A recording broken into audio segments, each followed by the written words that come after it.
Imagine this. You stumble into a dark underground chamber and a squat, toad-like god with a potbelly swallows you whole. Its stomach can dissolve you in minutes, and there's no escaping once it decides your dinner. Welcome to the Lovecraftian entity Iceberg. Tier 1. Azathoth. Azathoth is the most powerful deity in the Cthulhu mythos, the shared horror universe created by H.P. Lovecraft. It's usually called the Daemon Sultan, or the Blind Idiot God. The titles sound dumb, but the thing behind them is anything but. Physically, it doesn't look like anything you'd expect. It has no eyes, limbs, or beastly features. It's just a massive, shapeless entity, roughly the size of a star that's about to destroy anything in its path. Its power is almost unlimited. It's immortal, invincible, and can twist reality however it wants. And if it gets angry, it could create or wipe out entire worlds just by thinking. A good example of this comes from the dream quest of Unknown Kadath, where Randolph Carter learns that all existence is basically just Azathoth's dream. And if it ever wakes up, the universe pops like a soap bubble. But don't start panicking for a new dimension yet. Ancient magical spells keep it from fully using its powers or appearing in the physical world. Even with all that power, Azathoth is completely blind and has no mind of its own. It doesn't know where it is, has no plans, and doesn't even realize it exists. It drifts at the center of the universe, where Lovecraft described its court as the very axis of madness itself. Surrounding it is a court of smaller, shapeless gods that spin endlessly, piping on flutes, pounding drums,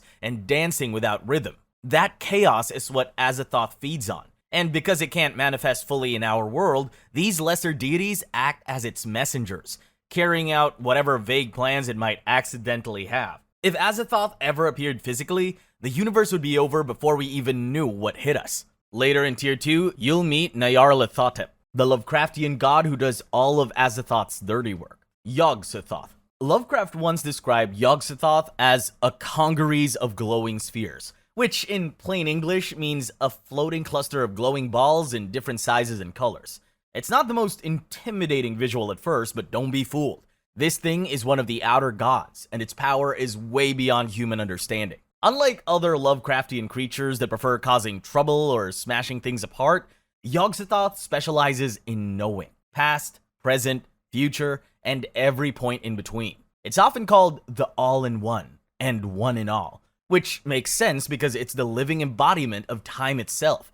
It's locked outside the universe, yet it also guards every dimensional gateway. Think of it as the gate itself, the lock, and the key all at once. Lovecraft himself describes Yog-Sothoth as the key and the gate, the guardian and the opener of the way. If you want to access forbidden dimensions, raise the dead, or bend reality, this is the entity you'd be begging to. Probably the same way you'd try summoning him at 3 a.m. when you realize your brain just isn't going to see you through that math exam. Despite being omniscient, Yog-Sothoth doesn't waste time on humanity. It doesn't care about morality, good or evil, or who's asking. But if someone insists on worshipping it, Yog-Sothoth might throw them a crumb of cosmic knowledge, which almost always results in the same thing: complete and irreversible madness.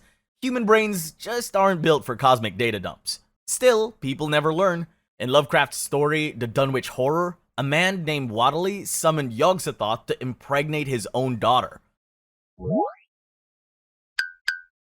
That's the Whatlys for you. When other families were passing down recipes, they were trying to insert themselves into eldritch bloodlines. The result was twins: Wilbur Whately, who was at least half human, and his sibling, the Dunwich Horror itself. Wilbur grew up strange but functional. His sibling grew into a vast, half-invisible monstrosity that crushed cattle, flattened farmhouses, and sent a whole town into panic. So yeah, cosmic matchmaking doesn't exactly end in happy family photos. As for Yog-Sothoth itself, it's immortal and untouchable. Physical weapons don't work, and if anyone tries, it just shifts to another dimension and leaves the attacker with a broken mind. Yog-Sothoth deals with knowledge, but later in Tier 5, we'll hit something that doesn't care about knowing. It just sings planets to death. Shub-Niggurath. When Lovecraft fans talk about cosmic horror, they usually think of Cthulhu, who you'll meet in Tier 2. But if you really want to ruin your sleep, Shub-Niggurath is the one you're looking for. Shub-Niggurath is the outer god of fertility. And while fertility usually means life and blessing, in her case, it's complicated. And you'll soon see what I mean. She used to be with Yog-Sothoth and had a whole bunch of kids for him. But now she's with Cthulhu's half-brother, Hastur. You'll also meet him in Tier 2. The takeaway from this is that even in cosmic horror, relationships don't always last. Shub-Niggurath first shows up by name in Lovecraft's 1928 story, The Last Test, though she gets more recognition in The Whisperer in Darkness, and a bunch of other mythos stories. The funny thing is, Lovecraft never really described her. That job got left to later writers, who turned her into this massive cloudy thing covered in tentacles and mouths, all standing on goat-like legs. No, seriously, that's what they came up with. As the goddess of fertility, she's constantly giving birth. Her kids just fall out of her like it's nothing. Some of them separate completely and go do their own thing, while others can actually crawl back and reattach themselves to her. Some people's kids move back home after college, while others, well, they just fuse back into their mother's body. The ones that do make it on their own aren't exactly living it up. Not when they look the way they do. They're 12 to 20 foot tangles of tentacles with stumpy hooves, dripping green goo and carrying a stench strong enough to clear out a room. Shub-Niggurath herself hangs out in the dark between the stars, but she can travel across planets whenever she feels like it. Despite looking like the stuff of nightmares, she's one of the most worshipped outer gods. Hyperboreans, Movians, the people of Sarnath, plus druidic cults, barbaric tribes, and even non-human species all followed her. The catch is, you can only summon her during a new moon. Most of the time, though, you don't deal with her directly. You deal with her kids. You sacrifice someone on a stone altar in the woods, and her children will receive the offering on her behalf. If you're not a believer, they'll probably just eat you. While they're not accepting sacrifices and eating non-believers, Shub-Niggurath's children go around the world spreading their mother's faith, which just proves that tentacled monsters can be pushy missionaries too. So what do you actually get out of worshipping Shub-Niggurath? Well, if she finds you worthy, she'll swallow you through her womb and spit you back out as a satyr-like creature with immortality. The problem is, immortality kinda loses its shine when you're stuck bleeding for the rest of eternity. But I know that's not the part you're focusing on. If she doesn't find you worthy, that's fine too. You can settle for drinking her milk and mutate into some other kind of monster. Either way, you come out different than you went in. Elder Things. Roughly 1 billion years ago, the Elder Things showed up on Earth and claimed it before anything else had the chance. Lovecraft sometimes called them the Old Ones, and they weren't exactly easy on the eyes. Picture an 8-foot barrel with starfish arms on both ends. One side worked as the head, with 5 eyes, 5 eating tubes, and shiny cilia to see in the dark, while the other was just 5 fused limbs for walking. In the middle, leathery wings stretched out, tangled with tentacles for swimming and grabbing stuff. Lovecraft said they looked part plant and part animal, which is his way of saying that they could reproduce with spores while still tearing into meat when they got hungry. They weren't immortal, but they did bleed thick green slime that smelled so bad, you could probably track one down from miles away. But their strangest feature wasn't the body, it was the brain. They had a 5-lobe design that gave them a level of intelligence far beyond anything else alive at the time. A human scientist in At the Mountains of Madness even recognized them as scientists, not monsters. Their knowledge was centuries ahead of ours, and according to Lovecraft, they may have created all life on Earth. Their biggest experiment was the Shoggoths, a slave species they engineered to build and serve. That worked fine until the Shoggoths decided they weren't interested in being slaves anymore. You'll get all the details in Tier 3. After they colonized the Earth, it wasn't just the Shoggoths they had to deal with. Over the years, they fought against the star spawn of Cthulhu, the Migo, and the great race of Yith. Combine that with the Earth's climate shifting around, and eventually, the Elder Things abandoned their surface cities and retreated underwater.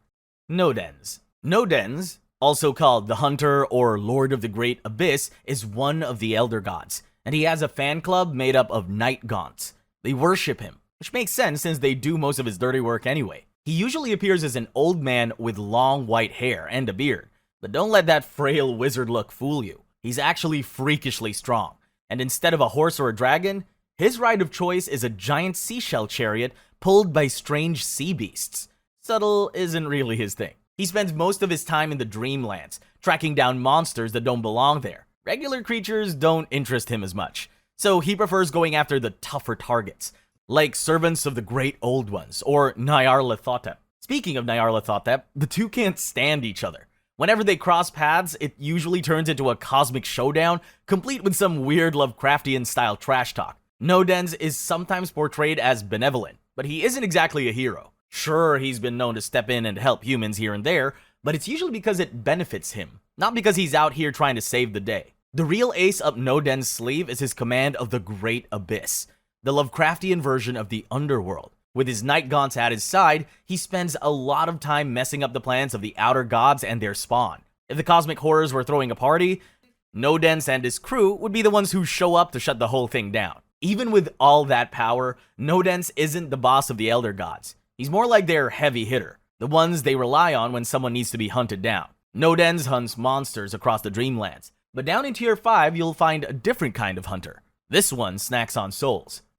Tier 2, Cthulhu. Cthulhu, or Cthulhu if you really want to get accurate, is the poster child of Lovecraft's universe. Even if you've never read a single line of his work, you've probably heard the name. Cthulhu first showed up in the 1928 short story called The Call of Cthulhu, and from there he became the face of the mythos. He looks like someone mashed together an octopus, a dragon, and a human, then supersized it. His head is a writhing mess of tentacles. His body's scaly. He's got wings that don't really look like they'd work, and he walks around on vaguely human arms and legs. In Lovecraft's story, one sailor described seeing him as like watching a mountain get up and walk. When Cthulhu rose from the sunken city of R'lyeh, the sailors who stumbled on him didn't exactly walk away fine. Some died outright, others went insane, and one crew had to ram their ship straight into him just to buy enough time to escape, only to watch him regenerate and keep coming at them. Cthulhu is considered one of the great old ones. He's immortal, and he comes with a couple of unsettling perks. He can shapeshift, regenerate, and warp minds just by existing. Right now, he's hibernating in R'lyeh at the bottom of the ocean, waiting for the day the city rises again. Some of Lovecraft's followers have a theory that Cthulhu's slumber is tied to the stars. They say that he can only thrive when the stars are in the right position, and when they shifted out of alignment, R'lyeh sank with him, locked inside to wait it out. His followers claim that when he wakes, the world will throw laws and morals out the window. People will lose their minds, and humanity will collapse into chaos. But he's not expected to wake up on his own. His cultists insist they need to break him out with rituals and chants, which is easier said than done when your god is buried under miles of seawater. Even though he's been sleeping for who knows how long, Cthulhu has become something of a pop culture mascot. Writers expanded his story long after Lovecraft. Fans turned him into memes. Scientists named animals after him. And he even ran as a parody presidential candidate in 2010 and 2016. Not bad for a cosmic horror currently napping at the bottom of the ocean. Nyarlathotep. Imagine a stranger walking into your city one night. He's tall, dressed like a pharaoh, and promises he can show you wonders from other worlds. You go see his little science show. Next thing you know, you're having dreams that feel too real. Your grip on reality starts slipping, and by the time you notice, it's already too late. That's Nyarlathotep. He first appeared in Lovecraft's 1920 prose poem Nyarlathotep, where he's described as a dark-skinned man resembling an English pharaoh. Wherever he travels, he shows off strange, impossible devices. At first, people are impressed, but his presence doesn't just wow crowds, it unravels them. They start losing themselves, falling into his influence, and joining the growing line of followers who no longer question what's real. Unlike most of Lovecraft's gods, Nyarlathotep is very aware of himself and very hands-on. He isn't trapped in a cosmic prison or snoozing at the bottom of the ocean. He walks Earth freely, shifting into whatever form fits the occasion. One day, he looks like a regular guy. The next, he could show up as something you'll never unsee. Like your grandma at Coachella squeezed into a crop top 2 sizes too small. Technically, he's Azathoth's son, but they couldn't be more different. Nyarlathotep actively speaks to humans, manipulates them, and spreads propaganda. He also acts as a messenger for the other gods when they need someone who can actually string together a coherent sentence. And if he ever finds himself in over his head, he just runs to Daddy Azathoth, and whatever was in his way doesn't last long. Since his debut, Nyarlathotep has become one of the most frequently used figures in the mythos. He shows up in novels, comics, manga, video games, you name it. Out of all the cosmic horrors, he's the one most likely to walk right up to you, smile, and ruin your life just for the fun of it. Dagon. Dagon shows up in Lovecraft's 1919 short story, Dagon, told through the rambling account of a morphine-addicted World War I veteran. After escaping German capture, he drifted on a lifeboat and ended up in a slimy alien landscape pushed up from the ocean floor. The place was coated in rotting fish, reeked like a seafood dumpster in July, and stretched for miles. The real horror came when he stumbled across a massive stone monolith covered in aquatic carvings, figures that looked half human, half fish, with bulging eyes, webbed hands, and rubbery mouths.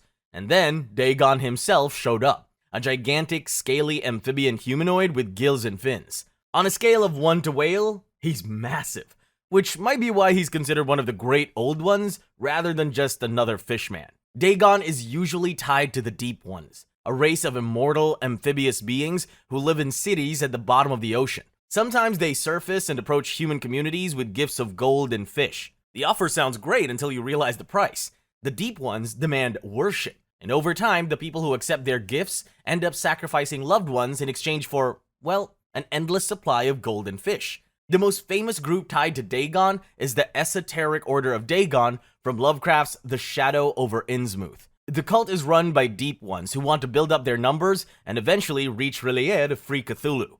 In the meantime, they recruit humans and mix bloodlines to grow stronger. Outside Lovecraft's stories, Dagon hasn't exactly stayed underwater. He's popped up across movies, video games, manga, and even music. If you've ever watched Doctor Who or Ben 10 Ultimate Alien, you've seen versions of him under slightly different names. Apparently, being a giant fish god comes with good PR. Hastur. Hastur, better known as the King in Yellow or the Unspeakable, is one of the great old ones. He's the half-brother of Cthulhu and a spawn of Yog-Sothoth, which already tells you his family tree is a nightmare. No one actually knows what Hastur looks like. Some say he's a formless mass with octopus-like limbs.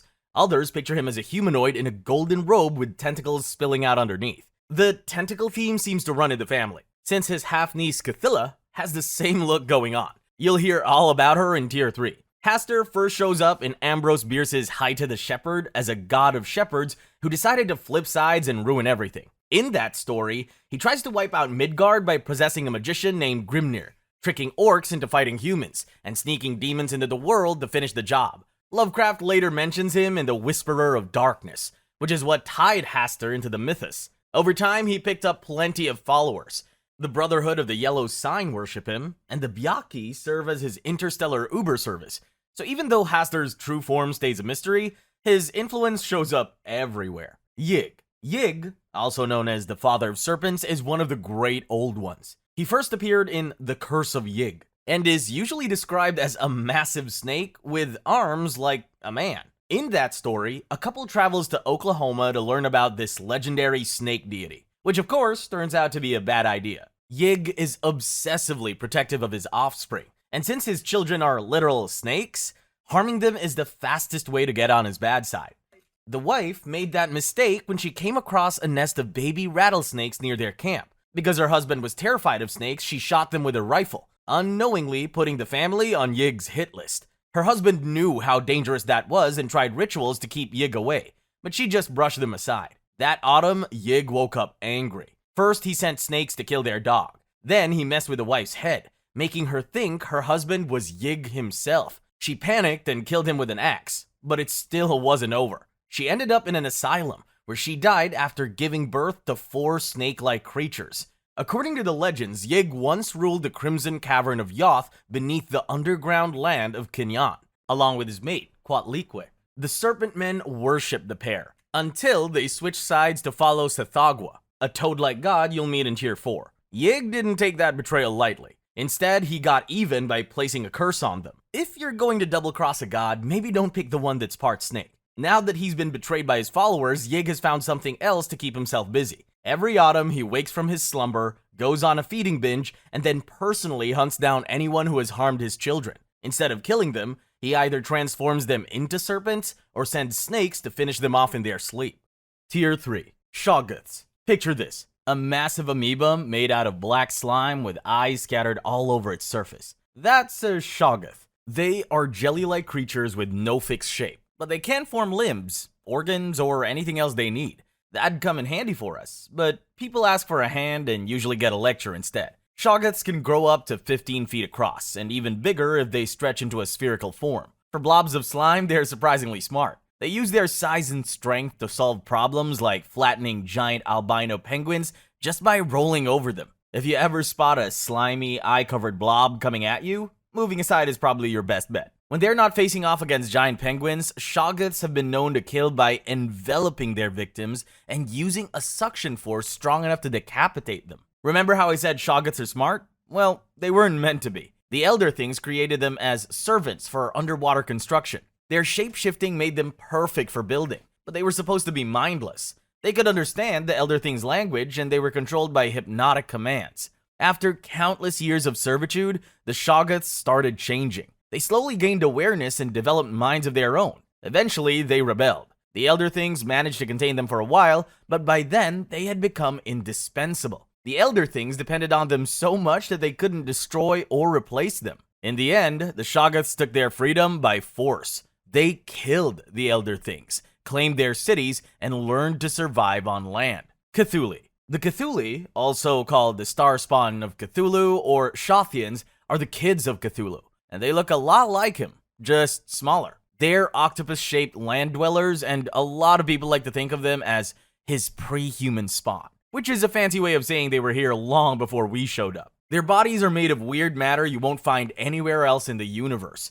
They can shapeshift and pull themselves back together, which makes them tough to deal with even though they're smaller than their dad. When they're asleep, there's still a problem because they can influence dreams, drive humans insane, and generally make life uncomfortable if they feel like it. They came from the planet Shoth and eventually moved on Earth, where the Elder Things were already running the show. There was some fighting at first, but eventually both sides agreed to a truce. The Cthulhi got the land, and the Elder Things took the oceans, and everyone went back to doing their strange alien things. The Starspawn thrived and built entire cities. But then one day, it all sank into the ocean for reasons no one remembers. Most of the race either died or fell into a deep sleep along with Cthulhu, leaving the Elder Things to reclaim the Earth. All things considered, the Elder Things win this round. Cthylla. Cthylla is sometimes called the Kraken, or the Secret One. She's the youngest child of Cthulhu and Idya, and her main purpose is to serve as Daddy's insurance policy. If he ever dies, she's supposed to bring him back by giving birth to him again. Needless to say, great old ones do things a little differently. Physically, Cthylla is enormous. She has a red body with black rings, 6 eyes, and small wings. Like her father, she can change her body's proportions at will, including the size of her wings. She starts with 8 arms but can grow more if she wants, sometimes up to 12, and each arm has dozens of 5-inch claws. Cthylla originally came from the star Shoth, but now hides out on Earth in a place called Ye. Because of her very important role in the family, she's guarded day and night by Deep Ones and Yog-Sothoth, Cthulhu's minions. The nickname Secret One comes from how tirelessly Cthylla's cult works to keep every detail about her hidden. In fact, there's only a tiny record of her in Greek mythology under the name Scylla. In Lovecraft's story, 2 researchers actually managed to catch Cthylla, thinking she was just some new octopus species. They ran experiments like they would on anything else and even tried artificial insemination, which is insane because if you're dealing with Cthulhu's daughter, the last thing you should be doing is trying to start a family. Ghatanothoa. Ghatanothoa is a great old one and the firstborn child of Cthulhu. Imagine an octopus and an elephant fused together, or a writhing tangle of organs that shift in shape whenever it feels like it. That's the closest anyone can get to picturing it. And yes, it's as horrifying as it sounds. But the real nightmare is what happens if you look at it. Anyone who sees Ghatanothoa, or even an image of it, instantly becomes a living mummy. Your skin hardens into leathery armor, but your brains and organs stay intact. So you're basically trapped in your own body. The only way out is to destroy your brain or use some serious magic. Aliens from Yog-Sothoth brought Ghatanothoa to Earth during the prehistoric era, and built a fortress over it on Mount Yadith-Gul in Knah, on the lost continent of Mu. They locked it away, but they forgot about it when they left. When humans later found it, they figured the smart move was to worship it and offer sacrifices, because if they kept it happy, maybe it wouldn't break out and turn everyone into mummies. Ghatanothoa's cult became the most respected, most feared, and most powerful on the continent of Mu before it sank into the Pacific Ocean, taking the deity and all of its followers down with it. Over the centuries, plenty of humans have tried to defeat Ghatanothoa, but it almost never goes well. One famous example is Tiog, the high priest of Shub-Niggurath, who thought he had a foolproof plan. He used a magical scroll to protect himself from being mummified when he came face to face with Ghatanothoa. Unfortunately for him, Ghatanothoa's priests were one step ahead. They stole the scroll and replaced it with a fake. You can guess what happens next. Byakhee. The Byakhee are an interstellar race of birds that can take you anywhere in the galaxy, assuming you can summon one and figure out how to not instantly die in space. They can survive in the vacuum of space and travel faster than light, thanks to a special organ called a hume. With it, they move at speeds around 400 times the speed of light, though their downside is their metabolism spikes, which is why they only drop down on planets when it's feeding time. If you happen to be around when that happens, congratulations, you'll end up being lunch. On Earth, Byakhee can still fly at about 70 kilometers per hour, and even hover in place. Again, thanks to the Hune. Some people think the Hune is paramagnetic, working with the galaxy's magnetic field to propel them, which would explain why they can mess around with Earth's field to hover like it's nothing. Physically, they're hard to pin down. Lovecraft described them, but he did it mostly by saying what they weren't, which doesn't help much. What is clear is that they've got webbed feet, membranous wings, and don't resemble any bird you'd actually recognize. They're made of normal matter, so yes, weapons can hurt them, but they're also smart enough to sometimes cast spells. Most of the time, they serve Cthulhu's half-brother, Hastur the Unspeakable, and get summoned during rituals. Just in case you're getting any ideas, you should know that summoning one isn't as simple as shouting at the sky. First, you've got to down a golden drink called Space Mead, and chant an incantation. If you do it right, a Byakhee hears you, no matter where it is in space, and comes flying. The mead's not just for the ritual either. It basically knocks you into a sleep-like state. So while you're riding through space on a Byakhee's back, you don't need food, water, or even air. You just kind of sleep until the trip's over.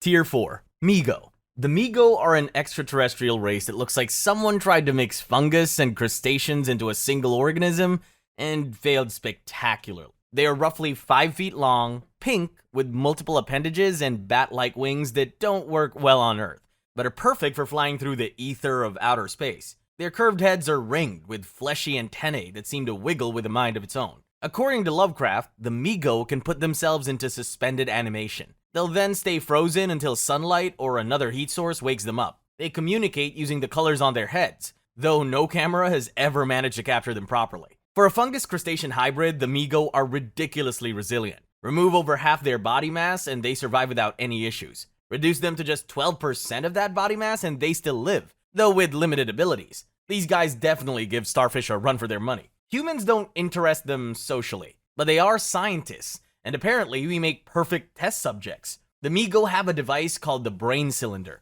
that can remove a human brain and transport it across space and time without killing it. It gets worse. Other devices can attach to the cylinder, letting the brain see, hear, and even speak while separated from its body. As horrifying as it all sounds, the Mi-Go don't see this as cruel. They just consider it a display of their medical genius. The Mi-Go weren't always independent. They once worshipped the Elder Gods, but a war broke out and they split. Since then, they've refused to ally with humans. Some say it's because we don't matter to their plans, which mostly involve digging up rare metals and keeping it quiet. Others think they're just too alien to bother with things like weakness or compassion. Either way, we're not getting a Christmas card. In short, the Mi-Go are curious, cold, and efficient. They don't usually try to kill or enslave humans, but if you get in the way of their experiments, you will become part of the data. Tsathoggua. Tsathoggua, also called the Sleeper of Enkai, is one of the strangest beings in the Cthulhu mythos.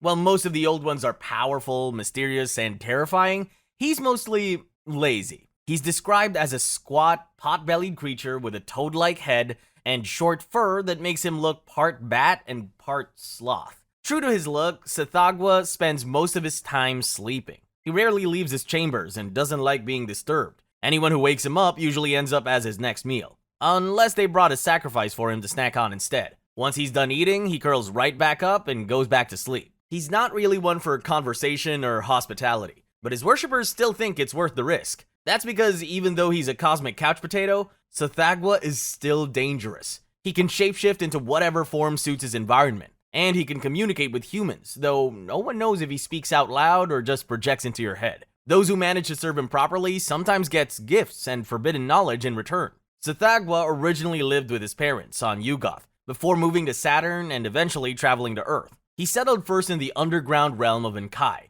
and later in Mount Vor-Mithridreth in Hyperborea. That's where the Vormis, a race of three-toed, fur-covered humanoids, first started worshipping him. They believed they were his descendants and acted as his minions, but his most famous creations weren't humanoid at all. Tsathoggua spawned the Formless Spawn, blobs of black, shapeless goo that could twist into any form. These things attacked by crushing, biting, and secreting acids strong enough to melt human flesh on contact. Their main job was guarding Tsathoggwa's temples while he snoozed, which is probably the most on-brand use of a personal army ever. As for his family ties, Tsathoggua is said to be a descendant of Azathoth, though the rest of his family tree is mostly a blur of unpronounceable names. He does have a wife, Shothek, and at least 2 children, one of whom led the Vormis. Over time, some of his descendants developed the ability to reproduce asexually, which eventually turned them into the formless spawn themselves.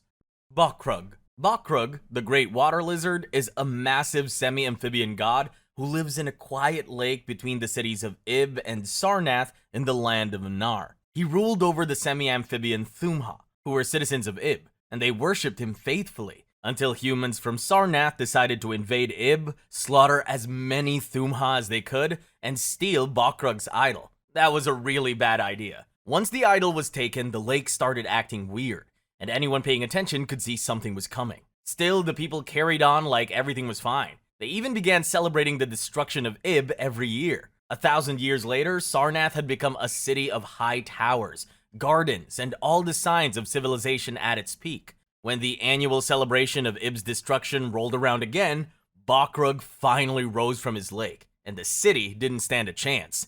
Towers collapsed, gardens were flattened, and Sarnath was left in ruins. The takeaway here is that gods remember, and sometimes grudges can outlast empires. Other than Lovecraft, a few writers expanded on Bokrug. One even suggests it isn't just a single deity, but a whole species that came to Earth to colonize it. Their first step is sending their kids to the surface so humans can raise them. And if you're wondering who would agree to raise a Bokrug, chances are they don't realize what they've signed up for until it's way too late. Young members of the species look human at first, but eventually they mutate and get this overwhelming urge to leave the human world and swim back to their watery home. Whether it's one god or an entire species, Bokrug is terrifying, and it'll defend its worshippers, even if it takes 1,000 years to get around to it. Gloon.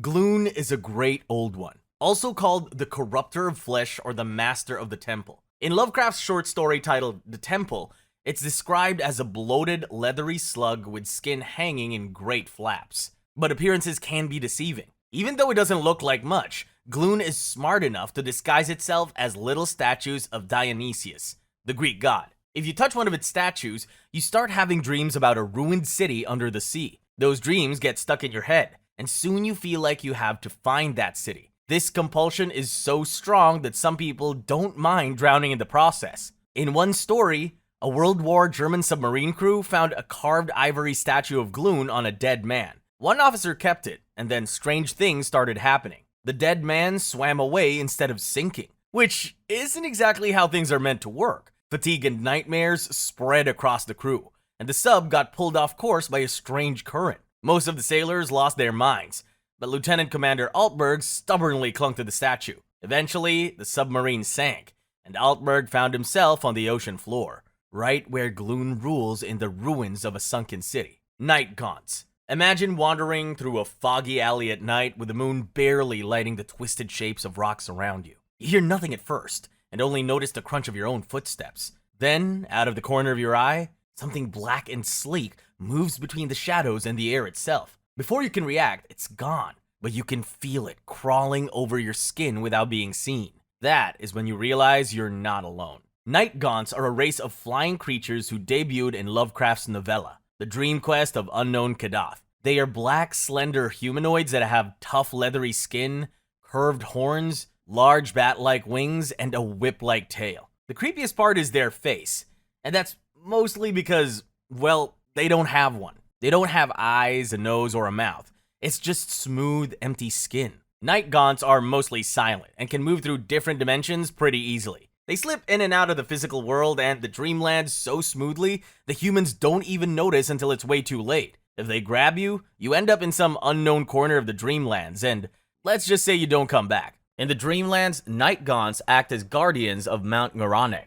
The mountain holds secret knowledge and is connected to the elder gods. Anyone who dares approach it has to deal with them, and being on their bad side is the last thing anyone wants. Even though they're not the biggest or strongest creatures in the mythos, Nightgaunts are perfect for creeping humans out because they're fast, silent, and completely alien. So you should probably keep your distance. Tier 5. Spider of Leng. The spiders of Leng first show up in Lovecraft's novella, The Dream Quest of Unknown Kadath, and they're as bad as they sound. Imagine a regular spider, then blow it up to the size of a car, give it purple coloring, And top it off with a venom that can put you under for days. Most of them average around 2 to 3 meters long and weigh close to a ton. That's already enough to give anyone nightmares, but there's more.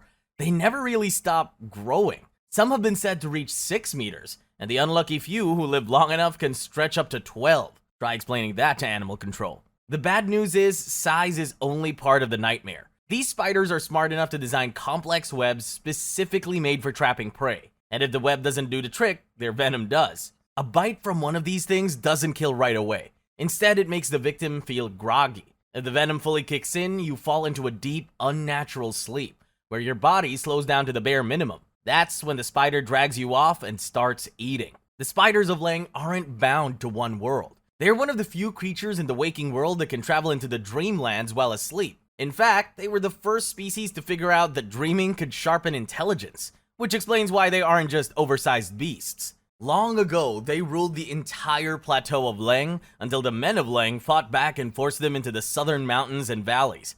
Since then, they've survived through ambushes, venom, and endless patience. When food runs low, they don't exactly band together. A hungry spider of Leng won't hesitate to eat a smaller one, or even one of its peers if it feels bold enough.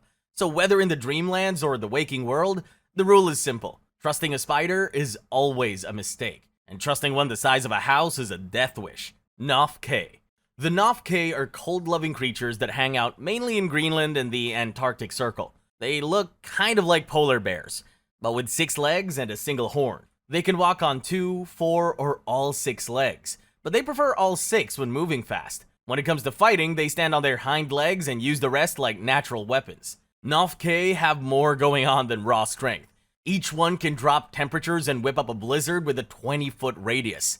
The blizzard grows 20 feet for every additional Gnoph-Keh. So if you see more than one, you better start sprinting because a storm is coming. The blizzards last up to an hour and move so fast you can barely see in front of you. Somehow, the Gnoph-Keh move through them like it's nothing, which gives them a huge advantage and makes them one of the most feared creatures in the frozen lands. Legends say the Gnoph-Keh came from a lost tribe that abandoned their earthly gods to serve Tsathoggua, the great windwalker. Some stories take it further, claiming they're extensions of alien powers lying in wait for anyone foolish enough to leave civilization behind. Either way, they're terrifying. Most of the time, Gnoph-Keh are solitary and territorial, but occasionally they form packs. Nobody really knows why, but the leading theory is they're expecting Tsathoggua to show up soon. Like many other entities, the Gnoph-Keh have humans who worship them. These humans usually end up switching loyalties to Tsathoggua, though whether that's out of fear or faith is anyone's guess. Rhan-Tegoth. Rhan-Tegoth, also called the Terror of the Hominids, is a great old one that first appeared in the short story The Horror in the Museum. It looks like a giant barrel-shaped insect with 6 limbs ending in crab-like claws. Its almost spherical head is covered in hair-like filaments, a proboscis, and 3 small eyes, which somehow manage to look terrifyingly intelligent. Feeding for Rhan-Tegoth is brutal and efficient. Those hair-like feelers pierce the victim's skin, secrete digestive acids, and basically liquefy the insides.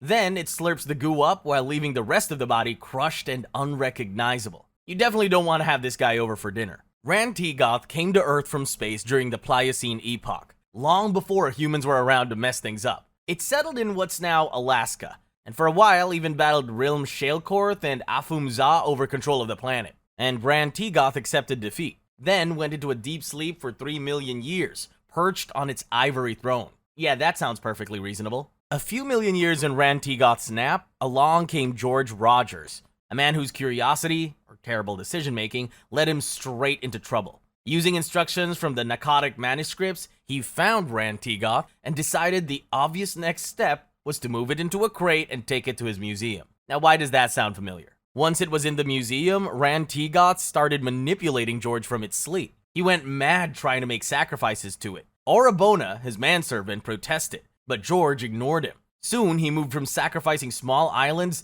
to forcing humans to spend the night at the museum, hoping they'd become offerings. The hallucinations Rhan-Tegoth induced only made George's life more chaotic, and most of the intended victims ran away before anything could happen.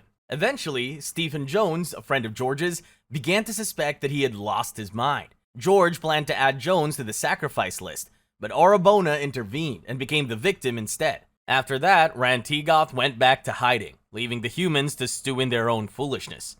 Ghroth. Ghroth, also known as the Harbinger, looks like a giant rust-colored planet with one enormous red eye. That eye can close if it wants to stay hidden, which can come in handy when you're drifting through space casually, causing worlds to get destroyed. Its surface is mostly molten iron, ash, and gas, with deep cracks running across it, giving it a fractured, dangerous look. Ghroth drifts through the universe singing something called the music of the spheres. It's supposed to be beautiful, but it isn't always pleasant. Sometimes, when it passes through a planet, its song can stir sleeping outer gods or great old ones, and if they wake up, the planet is immediately destroyed. The moral of the story here is you should probably keep it down if your neighbors have the power to end worlds. Whenever Ghroth approaches a planet, everything goes wrong. Volcanoes erupt, waves crash, tides swing wildly, storms appear, and the ground shakes. It's often blamed for major mass extinctions, including the one that killed the dinosaurs. At one point, it destroyed a planet called Shagai, which was home to the Shan. Given its track record, nicknames like Nemesis and Death Star seem fair. Ghroth wasn't actually created by Lovecraft. Ramsey Campbell added it later in The Inhabitant of the Lake and Less Welcome Tenants. Since then, it has appeared in manga and mobile games like Tower of Saviors and World of Horror. If there's one to take away from all of this, it's that looks can be deceiving, especially in space. Because who would have thought a big floating ball that likes to sing could do so much damage? Dimensional Shambler. Dimensional Shamblers, also known as the Hunters from Beyond, aren't from here. They come from a lower dimension that's been described as a long gray plain, where the air itself rides like a nest of smoke dragons. It's not exactly vacation material. They're short, hunched creatures with leathery gray skin stretched tight over their bodies. Their faces look like something halfway between an ape and a canine, complete with yellow slit eyes and a set of crooked fangs. Their arms are so long they drag along the ground, each ending in claws sharp enough to gut a man without effort. The problem is, you don't actually see them most of the time, because of how they move between dimensions. Shamblers can't fully materialize in our world. They're there, but not really touchable. How they travel through these gaps is anyone's guess, but what's known is that killing one is close to impossible. That doesn't mean they're untouchable though. With the right ritual, you can summon one and even bind it to your will. That's when things get ugly. Once they've been assigned a target, they hunt it relentlessly, phasing in and out of space to close the distance. They look like they're trying to physically grab you, but what they really do is mess with your mind. Shamblers attack through hypnosis, and if your mental defenses aren't solid, you're done. Anyone caught gets dragged into their dimension, where other creatures are waiting. And those things don't bother chewing on flesh. They go straight for your mind and soul. That's the Lovecraftian entity Iceberg. Some of these creatures have full stories behind them. Others were nothing more than a quick note in his letters. But together they built a universe that still pulls people in. Lovecraft didn't just write about monsters. He left behind a whole ecosystem of ideas that keep getting passed around and reimagined. That's all we have for today. Don't forget to like and subscribe.